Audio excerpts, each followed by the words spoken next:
கல்லூரி மாணவர்களை தொடர்ந்து முறுக்கு மீசை, காதில் கடுக்கன் அணியக்கூடாது என்பது உள்ளிட்ட 11 விதிமுறைகளை வகுத்து மேல்நிலைப்பள்ளி மாணவர்களுக்கு பள்ளிக்கல்வித்துறை உத்தரவிட்டுள்ளது. இதுகுறித்து அனைத்து மாவட்ட முதன்மை கல்வி அலுவலகங்களுக்கும் சுற்றறிக்கை அனுப்பப்பட்டுள்ளது. காலை 9:15 மணிக்குள் பள்ளிக்கு வந்து சேர வேண்டும் என்று அதில் கேட்டுக் கொள்ளப்பட்டுள்ளது.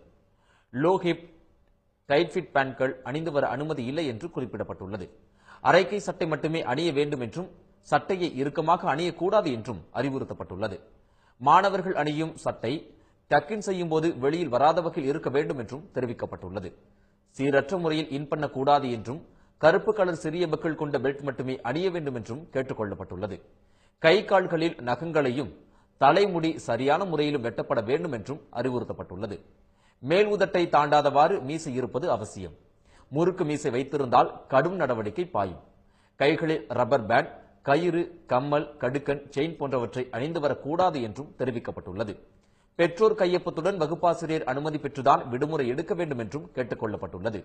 பைக், செல்போன், ஸ்மார்ட் போன் கொண்டு வர அனுமதி இல்லை என்றும், பறிமுதல் செய்யப்பட்டு திரும்ப ஒப்படைக்கப்பட மாட்டாது என்றும் கூறப்பட்டுள்ளது.